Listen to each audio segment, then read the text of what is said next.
We have a great show here for you, the news headlines, weather report, and today in history. So if I was you, I'd be so pumped and excited. In today's show, we're going to learn about Elmo's Shrine in Miles Standish State Forest. We're going to understand autism's impact in society and the meaning behind its growing rates. In addition, we are going to hear from Tom Smith from the Gateway Treasure Hunters Club. All that and more coming very soon.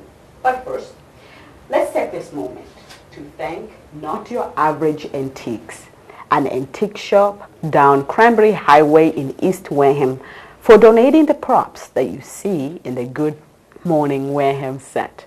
So stay tuned, because the weather and the traffic report, also the news, are next.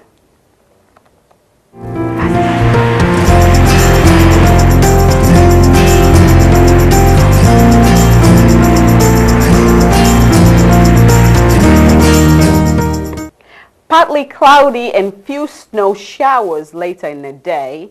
Rumors are we're just going to get rain this side. I hope the rumors are true. I'm not really feeling going out there and shoveling snow. Temps nearly steady in the low to mid 30s. Winds at 15 to 25 miles per hour. Chance of snow or slash rain is 30%. Tonight, some clouds. Low around 5 degrees. Winds at 15 to 25 miles per hour. Winds could occasionally gust over 40 miles per hour, both in the day and tonight as well. Expect clear sunshine Thursday with high at 17 degrees and winds at 10 to 20 miles per hour. Clear skies Thursday night with low at 8 degrees and winds at 10 to 15 miles per hour. Expect normal traffic at Route 3 and 495. The weather conditions are pretty good, so safe travels, everyone. And now to the news. There were a few news stories over the week, and here are the news headlines.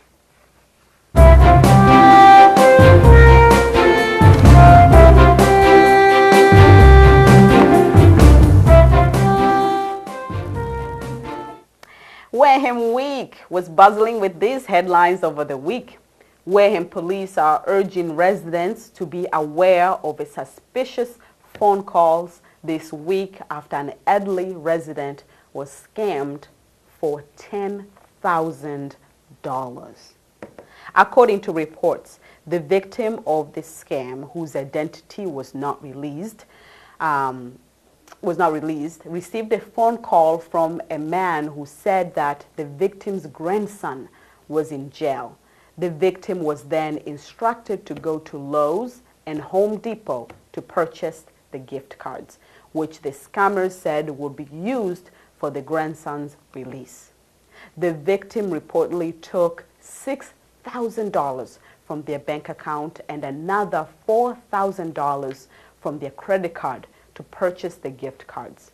The scammers then contacted the victim again, requesting the codes for the gift cards. In total, the victim was scammed for $10,000.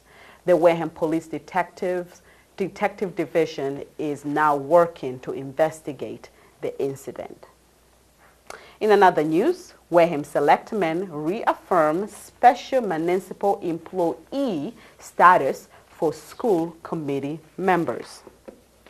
Wareham Selectmen reaffirmed a 2013 decision on Tuesday night that classifies all school committee members as special municipal employees under the Massachusetts law, preventing a conflict of interest for recently appointed committee member Jeff Sweat. Also, Wareham Selectmen vote to support Toby Hospital expansion for January 31st. This is tomorrow. A group of Wareham Selectmen voted on Tuesday night to support the expansion of Toby Hospital at the public hearing, which will take place tomorrow at the Town Hall Auditorium. At the hearing, South Coast Health will seek approval to tear down the historic Toby Homestead located at 43 High Street and expand the hospital's emergencies department. With approval from his fellow selectmen, Chair Alan Slavin will speak in favor of the project. And also, Doggy Do's and Don'ts. Wareham Department of Natural Resources host Service Animal Seminar. The Wareham Department of Natural Resources held a seminar on Monday night to help educate business owners and their employees on the ins and outs of the customers with service animals. The seminar was led by Natural Resource Officer Joshua Kimball, who is also a member of the Metropolitan Animal Control Officers Association. According to Kimball, there are 5 kinds of service animals that businesses should be aware of: assistant animals, psychiatric animals, emotional support animals, therapy animals, and also pets. And in another news, marijuana retailer and cultivator presents plans to Wareham Planning Board. One of 3 businesses to be awarded a recreational marijuana sales license in Wareham brought designs for a 17,000 square foot facility to the planning board on Monday, seeking approval for a special permit that will bring it one step closer to opening. The company, Trade Roots, signed an agreement with the town back in June of 2018. It was the second retail marijuana business to be approved by selectmen alongside 2 other vendors. Also in another news, Wareham Culture Council awards $9,000 to community-based programs. The Wareham Culture Council has awarded more than $9,000 in grants to 20 different community-based programs for the fiscal year 2019. These grants are awarded by priority relating directly to a program's community impact, artistic merit, and support of education in either the arts, humanities, or sciences. The Onset Bay Association will receive a total of $1,940 from the council, which will be shared evenly between 4 summer events: the Chock Full of Fun Street Painting Festival, the Free Film Festival, Illumination Night, and the Summer of Love concert series will each receive $485. 4 of Wareham's school will receive $3,140, with $400 going toward high school's U.S. government and politics field trip. That is all I have for the news headlines. Stay with us. We'll be right back after this short break.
Well, so it's not every day when you come across something so bizarre that leaves you with curious.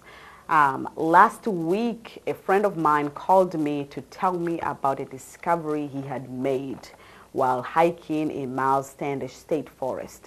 He believed to be an Elmo shrine. So as an inquisitive person, I decided to go and judge it for myself. Take a look. So I'm here today with Rob. Rob, tell us where we are and what we're going to be doing. Right, we're in Miles Standish State Forest, I believe. We're in Carver. I'm not sure. It straddles Carver and Plymouth. We are going to hike down one of the paved trails, a bicycle trail, and then take a dirt trail down through the woods to an area which I've come upon, which is very curious. It seems like a shrine of some sort to the Muppet Elmo. Yes, so we are with Rob, who has found what people could say a portal towards Elmo's world. So follow us. This is going to be my first time to see it as well.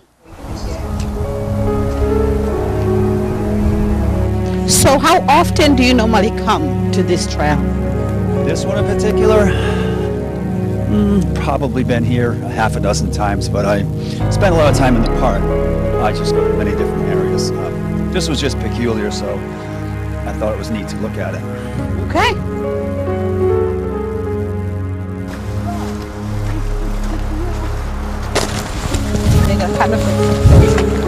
We're gonna down here.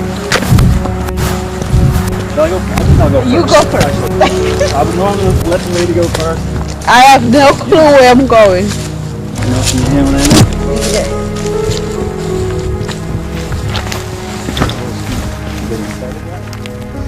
And these areas are mowed. It's good for wildlife. It's good for flowers. Good for the birds. That's just unofficially marked trail. They put a blue blaze along the way so that you know you're on a marked path. Now, I don't have one with me, but there are trail maps, and you can match it up to give you an idea of where you are. You know, for the average person, it's simpler that way than. All right. I'll put it this way: it's you can get lost, I suppose.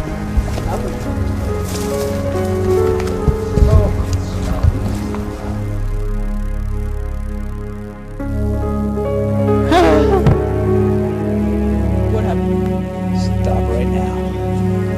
Oh my God! We're here. Do you see it? I see it. I was like, what is going on with that tree? All right, so we are here, right? Right. We are here. It is over my left shoulder. So when you first got here, last week, right? That was Monday, yes. Okay, and you kind of saw it from far away. What did you think? Well, it just looked unnatural, a little odd, Yes. and I had to get a closer look, so I did.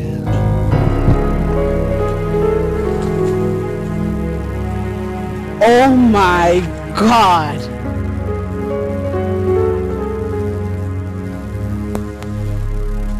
What is this? I don't know what this is. What do you think? Well, it seems that some of them have been here for a while now, right? Well, yes, some of them are quite weathered. This one here, with like the snorkel fins on, looks fairly new. So I feel that someone or some people occasionally come by and add to it. I mean, obviously it means something to someone, individuals, or group of people, and it seems to be a thing that they've focused on specifically doing. I don't think the average person is walking through the woods with an Elmo doll. So this is a directed effort, right? Somehow. So here we are at the Elmo Shrine, but the question still remains, why and who is behind this mystery? Could this be a portal to Elmo's world? Reporting from Miles Standish State Forest, I am Queen Banda of WCTV.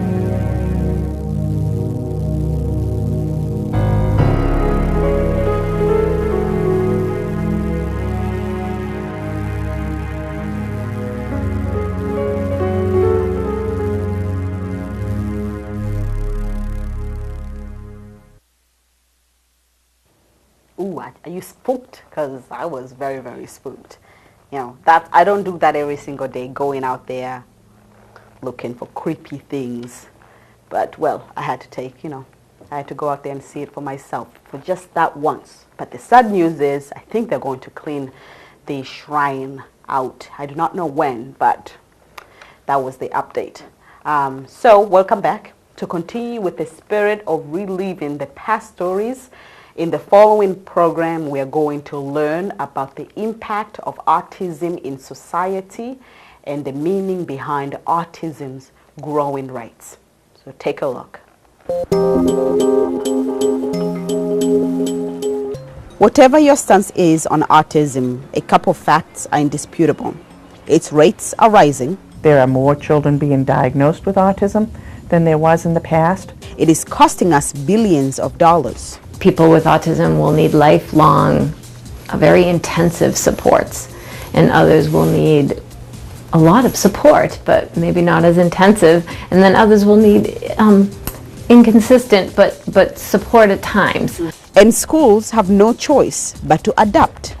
What we started looking at is how do we best educate students, because that's our task.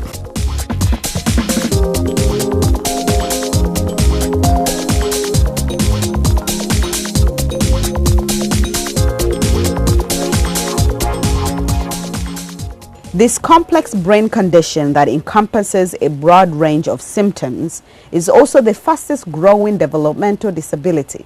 More than 3.5 million Americans live with autism spectrum disorder. Note the word spectrum. We have this concept of a spectrum, so different degrees of severity. And a lot of people are being diagnosed with autism spectrum disorder now who in the past wouldn't have been diagnosed with autism. They're much more verbal, usually, have a higher intelligence level. And 25 years ago, we didn't really think of these people that have prominent social impairment as having autism. Autism spectrum disorder, and not autism disorder, was one of the revisions made under the newest Diagnostic and Statistical Manual of Mental Disorder.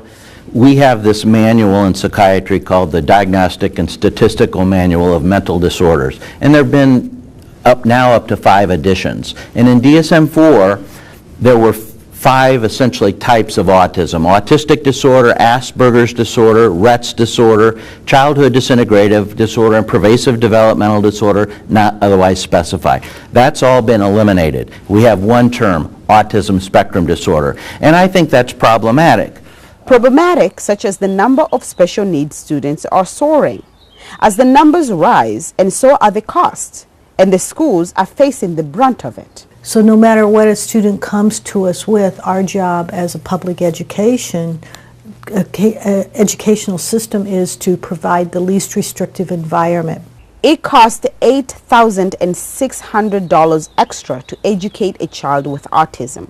Some students that are special education or with disabilities do need more resources to have their playing field leveled, because that's really our benchmark.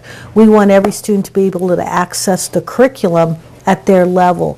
And so for some students we may need more resources to help support them so they can access curriculum, whereas others don't need as much.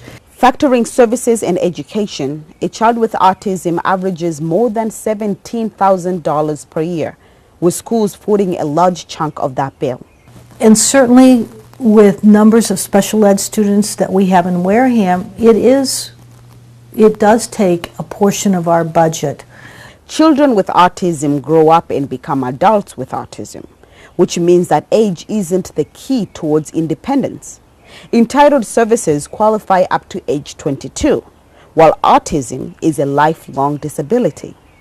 So what is the ARC doing with that, or where's your primary focus? That's a great question, yeah. So our focus actually has been specifically on those transitioning from entitlement services in the school system into the adult world. So our biggest budget priorities over the last 2 years have been to increase the line item in the budget that supports those people who are transitioning into adulthood. It is costing the United States citizens $175 to $196 billion yearly in support of adults with autism. So the ARC of Massachusetts is a nonprofit which represents people with intellectual and developmental disabilities, including autism. The ARC of Massachusetts represents the interests of more than 200,000 children and adults with intellectual and developmental disabilities. We focus on legislative advocacy, which really means working on the Department of Developmental Services budget, because that budget supports people with autism across Massachusetts. About a decade ago, Massachusetts passed what is called an act regarding insurance coverage in autism. Before this bill passed, families were paying pretty much out of pocket for speech therapy, physical therapy, occupational therapy, and applied behavior analysis, which is really the only evidence-based treatment for autism. And families were going bankrupt. I mean, myself included. I had 2 boys, young, who needed intensive speech therapy. They both had developed typically and lost language, lost all of their language. So I was like desperate for speech therapy. My insurance covered 1 session a month. And early intervention, which was great, gave me a half hour a week. So I was left with private speech therapy, which I paid for out of pocket. And the same with applied behavior analysis. This was what my neurologist recommended for my kids, up to 30 to 40 hours a week. So I was paying $5,000 a month for these services until this law was passed. When assessing the economic burden of autism, it is impossible to ignore productivity loss among individuals with autism. They're at a disadvantage because they're based on communication, understanding, and following directions, and that's a core deficit in autism. It's based on being timed, how quickly you achieve the directions that you're given. And people with autism have motor planning problems, so some of the things include drawings. So if you have motor planning problems, you can't do it as fast, you know?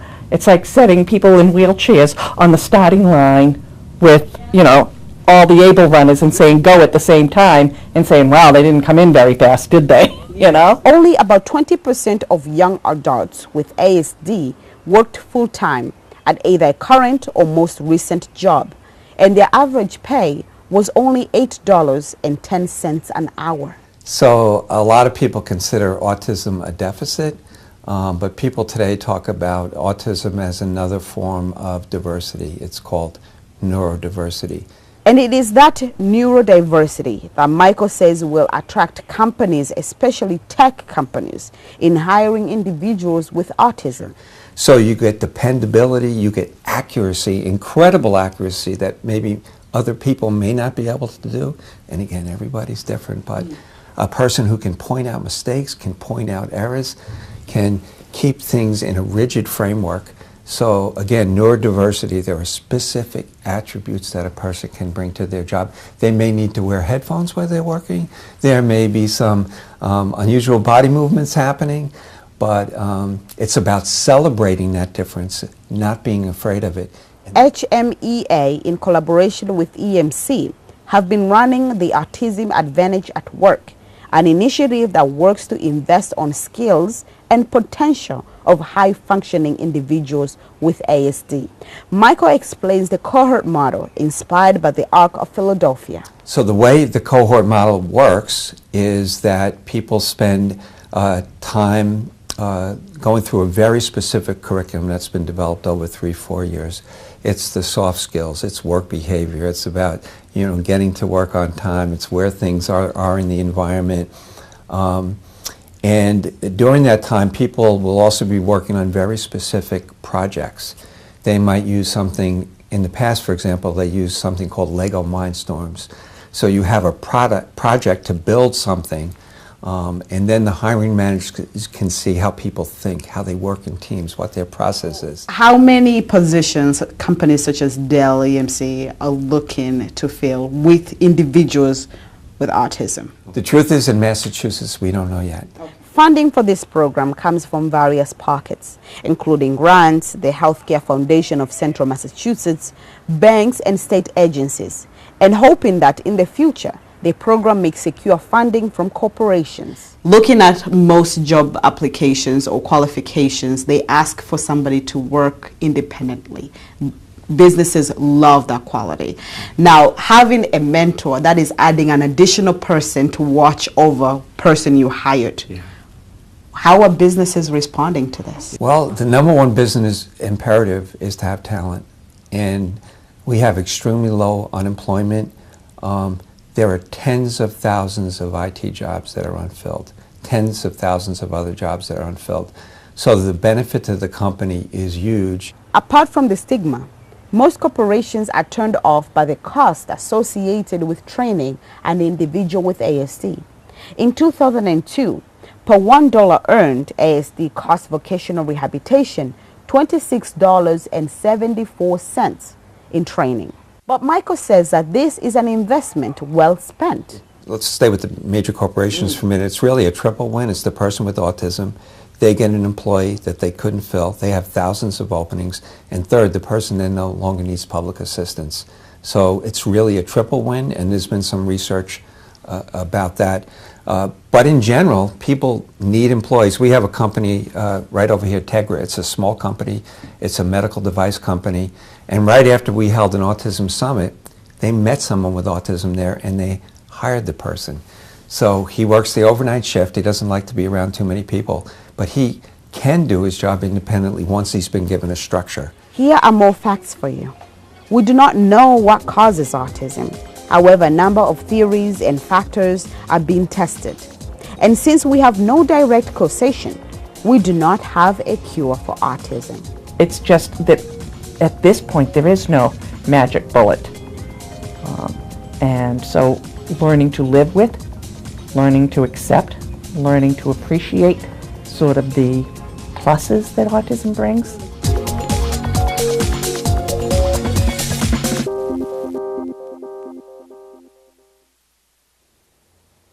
I hope you learned as much as I did. Hello, and thank you for being with us this morning. We are broadcasting live from our WCTV studio in Wareham. This is Good Morning Wareham, your source for news, weather, traffic, and more information. And now for a moment in history. Let's take a look at where we were today in history.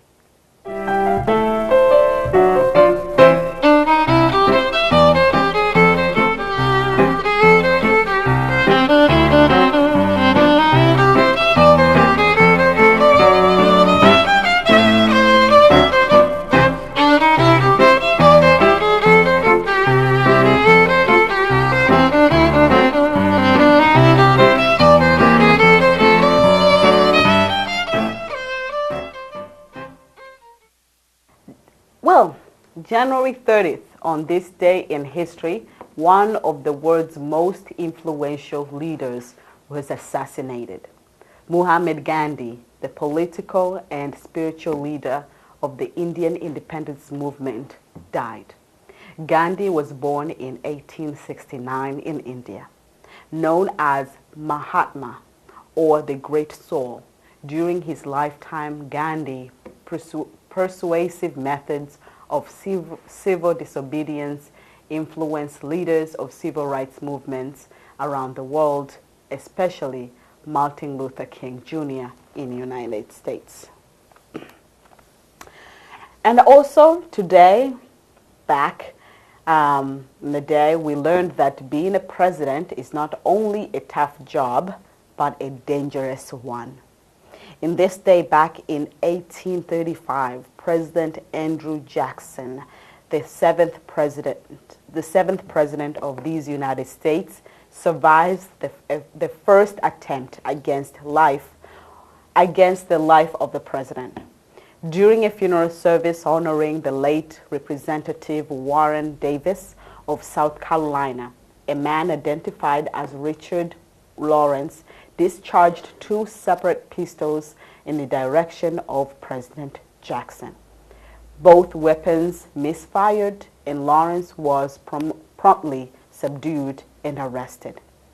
3 decades later, President Abraham Lincoln would become the first president to be assassinated. And also, If you are a fan of Mazda, well, this day back in 1920, Japan's Mazda was founded. Mazda is known for its affordable quality performance vehicles, including the Miata, the world's best-selling two-seat roadster. And again, guess whose birthday it is? On this day in 1882, President Franklin Delano Roosevelt, he's born in Hyde Park in New York. He graduated from Harvard in 1904 and later received a degree from Columbia Law School. He served as governor of New York from 1929 to 1932, during which time he tested out various programs to help the needy that would later form the backbone of his New Deal social and economic policies. In 1921, at the age of 39, Roosevelt contracted a rare incidence of adult polio and lost the use of his legs. Although his disability was not a secret, the Roosevelt administration had a tacit agreement with photographers that they would avoid snapping images of the president being carried by assistants or using a wheelchair. In 1939, Roosevelt founded the March of Dimes to raise funds for polio research and rehabilitation. And happy birthday to everybody celebrating their big day today. That is all I have for Today in History segment. To learn more about cool historic facts, please go online under history.com. Stay with us. The coffee segment is next. But first, let's take a look at our events calendar.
We are broadcasting live from our WCTV studio at 505 Main Street. This is the coffee segment. With me is Tom Smith, the president of the Gateway Treasure Hunters Club. Welcome. Thank you. So, Tom, let's start with what the Gateway Treasure Hunters Club is. It's a combination of things, really. It's a group of people that decided to get together to trade thoughts and ideas and experiences, and to identify things that they've found. Gateway tries to teach people a proper way to go out and hunt. We don't go out there and do the thing with the heavy equipment and all that stuff that some people have seen on TV. I won't mention any names. They go out with various different types of machines, and we could spend a whole morning just talking about the different machines. But the machine usage and properly learning how to dig a hole, as per se, I know that's, some people would think like, oh my God, they're going out there and digging holes and stuff. It's really more along the line of a plug, where you would just lift it up and out and go down and find out what you detected, and which we call a target, and learning how to properly pull that apart, put it back together again, so that when you're done, it's in as good a shape or better than what it was before you started putting a spade to it. Okay. So that sounds like a lot, well, it's a lot of information that you need to know. You need to know about the proper way of doing this. And I could only imagine that in order for you to really be motivated and to stay in the club, you need to love what you do. So how did you get into this? Oh boy, this goes back a number of years. This goes back to 1972 for me. I wasn't an avid treasure hunter all these years. Obviously, I had family obligations and work and all the rest of it, like everyone else, that you're only able to get out and do things just so often. But I had been contacted by a friend of mine that I was overseas with in the service, and we got together, and we were in New York at the time, and we went over to Staten Island, and we actually found a gold coin, and that was it for me. It was hook, line, sinker, swallow the rod, the reel, everything. I was gone. Because of that gold coin, you think, or just because of just the being out there and finding things and the curiosity, the hopes of what you'll dig? Yeah, to a certain extent, it's kind of like going fishing or going hunting for, 75 to 80% of it's just being there. Getting out, and enjoying where you're at. Many times, I stop and watch the boats on the water. I'll be on the beach. I'll enjoy just the whole scenery. I go out into fields. You find something odd, you pick it up, and your mind takes you back. You're trying to picture, how did this get here, or what was this used for, or what was this person doing when they came through here, such as you find an old coin or a shoe buckle or something like that. That's been in that ground for many, many years, and you start to try to picture it in your mind as to, who could have possibly had this and why, and then your next thing that you do with it is you might find something really odd that you need to do some research with, and that's what you do. So what are the rules when it comes to finding things in your own property or finding things on somebody's property? What are the rules? Well, the rules really are simply that you have to first respect the property for what it is and whose it is. You would, if you're within our club, this is part of our code of ethics, so to speak, and you would have permission first to go on it. If it's your own property, okay, you do what you want, but most of us are 99% of the time on someone else's property. So you get the permissions, or you go to areas where it's an open public thing where you're allowed to go. And then, like I said, you apply the same principles of that I just explained about digging a hole properly and covering it and replacing it. But most of it is just educating yourself, and a lot of it is common sense. Okay. All right, I realize that can be a rather rare commodity these days, but you have to just, in general, respect, the person that is giving you the okay to go on their lawn or their fields, and also for the land itself. Now, how expensive can this hobby get? It can get pretty expensive, and depending, and it's no different than someone that plays golf. Thinking about it, what do you spend for a nice set of clubs, a bag, maybe a cart, whatever? You can spend anywhere from start out in general $400 or $500, go upwards of $3,000-4,000, depending on, and even beyond that. I mean, depending on exactly what you're hunting for. If you're a person that's getting into trying to look for like a some artifact that's you need ground radar or something like, you're talking some expensive equipment, all right? So do you guys... General for the general purpose of our club, I would say you're in for all the little equipment that you need to, if you're going to go full circle, it's probably in $1,000 range. Wow. Yeah. So where is the best places to go hunting for treasures? Is it in the beaches? Well, I would say just about anywhere. Okay. You can, the beaches today, you basically are finding things that have been lost within the last couple of weeks. It's very rare that you find something that's been down there for quite some time. There are new machinery out. I have one that is, it goes down pretty deep. I'm pretty surprised with it. I'm still learning it, but it's a machine that will give me that opportunity to get down 12 or 14 inches and find some older coins and things of that nature, and jewelry that had slowly gone down. But you would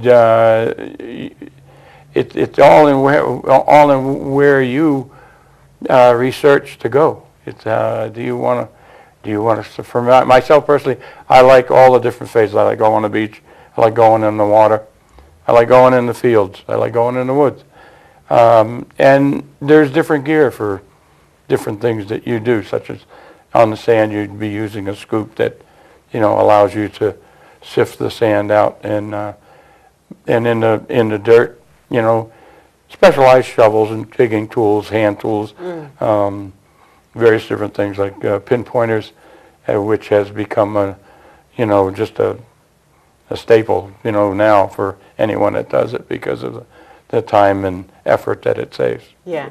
So tell me about the club. So do you guys always go out there together, or? No, we do go on hunts occasionally. Yes. We just went to one. 5 of us went up to New Hampshire and the Vermont line, and we did very well up there. For the most part. What is very well? Well, for instance, I found a 1723 King George I. What is it? A 2 pence. Okay. And I asked you how much that is. I really don't know, quite honestly. It's not so much in the intrinsic value as it's in bragging rights. and you get the opportunity to say, look at that, huh? You got one of those? So that kind of a thing. But, and that's what we do at our meetings with them. We bring it in. It's kind of like we've gone back in time to elementary school where Show and tell? It's show and tell, yeah. And it's like, I got this. But we have and it's fun, and we interact between each other. Plus, going on those hunts, you get a chance to see how someone else does things, or someone else may have had the same machine you have. Okay. And they'll see something. They'll say, "Why don't you try this?" So you do. You learn every time you go out. You learn something. It's like anything else. Every day, whether you realize it or not, you're learning every day, and that's what it getting out there. It's important for you to go out and hunt by yourself sometimes. We all do it. We're not out there as we don't go out as a club every time we're going to go hunting. It's almost impossible to do that. Very few people. There's very few properties to really go out to in the Wareham area for sure. All right, because it's so full of bogs and holding ponds and shopping centers and houses. Other than that, there's not a lot of woods left. Yes. Not a lot of open fields. So do you go to national parks? You have to have a real explicit permission, written and otherwise, to go to federal lands. You're not allowed to hunt on at all. Anything owned by that, and some state facilities. You have to research that stuff. Most of the time, state facilities are you can go there, and that in itself too lends itself to the way you're treating the ground and the land that you're on. I mean, you could be on a state property and a ranger might be just standing off and watching what you're doing, trying to figure you out, and you're over there digging holes and leaving big piles in a hole in the ground and just walk off. Well, they kind of frown on that. So, and you can't blame them at all. That's an absolute no-no for us. How does your club or what you do measure or compare to the shows that we see on TV about treasure hunters? How do I describe that? It's like telling a police officer if the police shows a match at all. Yes. On what you see on TV is 90% scripted. When it comes to you have to remember, there's been several shows where they tell you, they're going to this site where in 17 something, this particular general had his troops here and they did all this and all the rest of it. Well, what they don't tell you is that is federal land and that the networks have paid big dollars to go in, get a permit to go in there for so many hours, and they go in there. I'm not saying the stuff is planted. I'm not saying that, but for you to go in there with the short amount of time that's allotted for you to go in there, there's some rather extraordinary finds, and I'll just leave it at that. We're for every like say, if you're on the beach hunting, for instance, you find a coin. Well, for every coin you find, you're going to find probably 20 to 25 pieces of trash, such as wrappers and bottle caps and whatnot. By comparison, what you see on TV, they cut out all that, and anyone who even has like these videos that are on that people make and put up on YouTube and places like that, they have to edit out so much, because when you're out there, you could be out there and you don't go out there every day and find 4 or 5 unique items. Yes. It just doesn't happen. If you think you're going to, go out there and do that, well, you might want to talk to somebody before you invest in all that money, into a machine, but it's about the enjoyment, about the learning, and there's a whole group of things. Everyone gets into it for a lot of reasons, but the biggest thing is they join a club like ours because they want to learn how to use their machine. They want to learn more about how do I do this? What happens? How do I set this thing up? How do I adjust it? All of that. And so to think you're going to join the club or you're going to buy the equipment so you can get rich, that is completely false. Right. Yeah. What you see on TV is, like I say, these people are in a different situation than what we would be on a club. Okay. All right. We don't have that influence behind us, so to speak, that will get us in certain doors and over certain problems. You were talking about, how many members are there in a club? We're in the general range. We generally stay between 20, 25, maximum. Do you see young people being interested? It's like many organizations. I've talked to a lot different people in different and it's rare to find that a large group of really young people. I would say you start to see people taking an interest more so in their 30s because they're just looking for that hobby, and this is something that it's really kind of fun when you find something unique or you have a friend that's out there and they come up and show you, oh, look at this ring I found. They're going, holy mackerel, they're not really telling you the boatload of trash that they just threw in the dumpster though, but they will show you that ring. Yeah. I met you in Onset. Zareen and I. She used to work for Wareham Week, and we met you in Onset, and you were, I think, low tide. You were just out there minding your business and stuff. And you showed us a few coins you found. Do you have good stories? I'm sure you have plenty of good stories of things that you found that have led to who knows what. Yes, and everybody that goes out and hunts, finds something, that they can do. I've returned a few rings. We find everything from spoons to amazing jewelry. Yeah. And that's another thing that is amazing to me is what some people will actually wear to the beach, and take.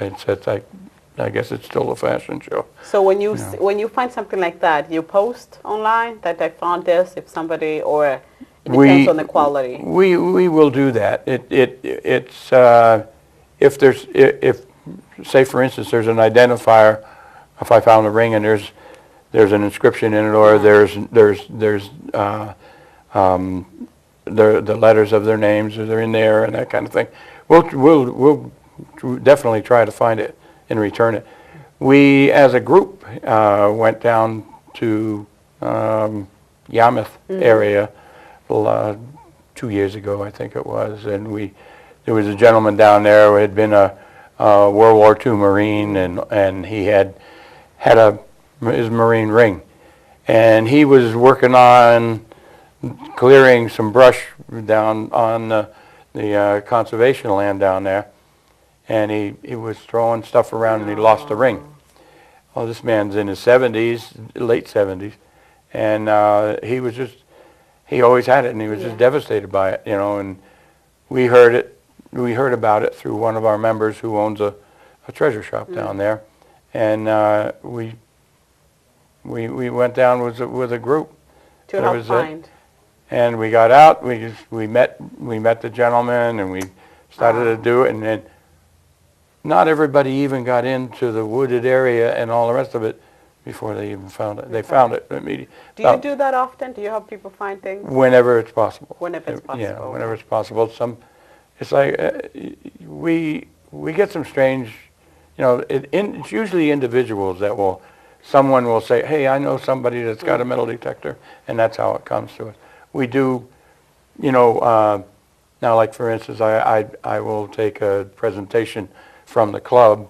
I have a little booth and I set up, you know, finds that I have, and I'll go out to various different functions, like with the OBA. Yeah. They'll have like the kite festivals and the and things of that nature, and we'll go and we'll put the stuff out there and we'll hand out guides that way, and people, we've had quite a few people contact us. Now, we have 1 minute or so left in the show, but I saw this online regarding the 20th annual open hunt, Saturday 19th.